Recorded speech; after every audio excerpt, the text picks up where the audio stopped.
Peggy 16. Sega.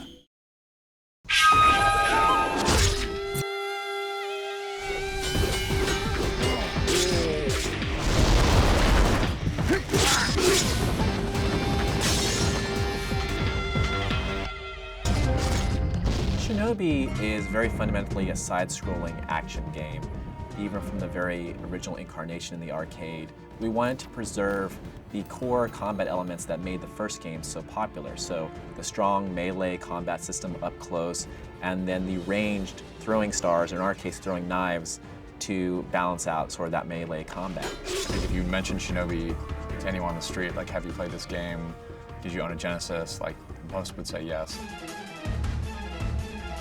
Our main goal was preserving the design and sort of key elements that make the old games great.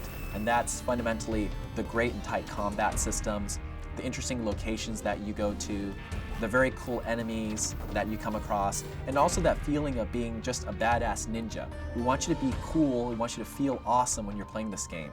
So we took those pillars and brought them forth, and we left those intact, but we also expanded upon stuff, so we added more combat moves. The original game was one-hit kills, both in you taking out enemies, but then also you taking damage and dying, so it was really pretty intense. But as the games have progressed, they've become a little bit more involved in the way that you can actually dispatch your enemies, the ways that you can actually combat them. Artwork in Shinobi has always been a very difficult thing. The series has sort of progressed to a very interesting art style. We wanted to keep fundamentally the 2D kind of feel of the classic Genesis games of Shinobi, but we also wanted to modernize it and give it personality for today's sort of audience. We continue that process all the way to the end, from the cinematics to the design of the characters, the storyline, because we really want to make sure that we preserve what makes Shinobi special to Sega of Japan and also the Shinobi fans, but also do our little piece to expand the storyline and introduce new characters and bosses and enemies that can really grow the franchise as a whole.